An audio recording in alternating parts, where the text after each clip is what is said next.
மீனராசி பார்த்துட்டு இருக்க எல்லாருக்குமே வணக்கம். காளியம்மாள் அவர்கள் நாம் தமிழர் கட்சியை விட்டு விலகி இருந்தாலுமே கூட நாம் தமிழர் கட்சியிலேயோ இல்லை நாம் தமிழர் கட்சி பிள்ளைகளுக்கோ யாராவது ஒரு விஷயத்துக்கு ஏதாவது நடந்தாலோ தாக்குதலோ எது நடந்தாலும் முதல்ல குரல் கொடுக்கறது காளியம்மாள் அவர்களாக தான் இருக்காங்க அப்படின்றது ஒன்று இருக்கு. முக்கியமா அனிஷ் பாத்திமா அவர்கள் ஓட்டு போடும் போது பாபநாசம் தொகுதியில அங்கிருந்த திமுகவினர் அனிஷ் பாத்திமா அவர்களை தாக்குனதை நினைக்கும் போது நெஞ்செல்லாம் பதப்பதைக்குது அப்படின்றது ஒன்று இருக்கு. ஒரு கர்ப்பிணி பெண், அவங்க கொஞ்சம் கூட மனசாட்சியே இல்லாம இப்படி பண்றது எப்படி இருக்கு அப்படின்றது தெரியல. இதை எல்லாருமே கண்டிக்கணும் அப்படின்றது ஒண்ணு இருக்கு. முக்கியமா திமுகவில் இருக்கிற எல்லாருமே என்ன பண்ணிட்டு இருக்காங்க கண்டிக்காம அப்படின்றதும் ஒண்ணு இருக்கு. இந்த நிலையில காளியம்மாள் அவர்கள் சொல்லும்போது கர்ப்பிணி பெண்ணான தங்கை அனிஷ் பாத்திமா திமுக நிர்வாகிகளால் தாக்கப்பட்டது கடுமையான கண்டனத்துக்குரியது. சம்பந்தப்பட்டவர்களை உடனடியாக தண்டனை வழங்க வேண்டும். இத்தகைய அராஜக போக்கை திமுகவினர் நிறுத்திக் கொள்ள வேண்டும் அப்படின்னு சொல்லிட்டு அவங்க அப்படியே சொல்லியிருக்காங்க அப்படின்றது ஒண்ணு இருக்கு. என்னதான் அவங்க கட்சி விட்டு போனாலுமே கூட சொந்தம் அப்படின்றது எல்லாருக்குமே ஒன்னா தான் இருக்கு. அனிஷ் பாத்திமா அவர்களா இருக்கட்டும், நாம் தமிழர் கட்சியில இருக்கிற நிறைய பேர்கிட்ட அவங்க இன்னுமே பேசிட்டு இருக்கலாம். ஏன்னா நண்பர்கள் தான். இப்ப ராஜீவ்காந்தி கல்யாண சுந்தரம் சாட்டை திரும்ப ஒரே இடத்துல ஒரே மேடையில உட்காந்து பேசுனதெல்லாம் இருக்கு. அவங்க ஆனா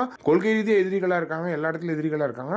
ஆனா மொத்தத்துல அவங்களாம் அண்ணன் தம்பிகள் தான் அப்படின்றது ஒன்று இருக்கு. கல்யாண சுந்தரம் எப்பயுமே சீமான் அவர்களோட பிறந்தநாளுக்கு வாழ்த்துக்கள் தெரிவிக்கிறதுல நம்ம பார்த்திருக்கோம். அதே மாதிரி தான் ராஜீவ்காந்தியும் எல்லாருமே அப்படிதான். அந்த வகையில் காளியம்மாள் அவர்கள் இதுக்கு குரல் கொடுத்தது ரொம்ப மகிழ்ச்சியான விஷயமா இருக்கு. ஆனா கல்யாண சுந்தரமும் ராஜீவ்காந்தி இதுக்கு குரல் கொடுக்காதது அவங்க இன்னுமே பக்குவப்படல அரசியல் அப்படின்றது காட்டுது. எனவே காளியம்மாள் அவர்களுக்கு மிகப்பெரிய நன்றிகளை தெரிவிச்சுக்கிறோம். கர்ப்பிணி பெண்ணுக்கு அனிஷ் பாத்திமா அவர்களுக்கு இப்படி நடந்திருக்க கூடாது அப்படின்றது முக்கியமான விஷயமா இருக்கு. தண்டனை வழங்கணும். திமுகவினர் இந்த அராஜக போக்கை உடனே நிறுத்திக்கணும். இது கர்ப்பிணி பெண்ணு இல்ல, யாருக்குமே நடக்கக்கூடாது அப்படின்றது ஒண்ணு இருக்கு. எனவே இதை பத்தி நீங்க என்ன நினைக்கிறீங்க அப்படின்றத மறக்காம கமெண்ட் பாக்ஸ்ல சொல்லுங்க.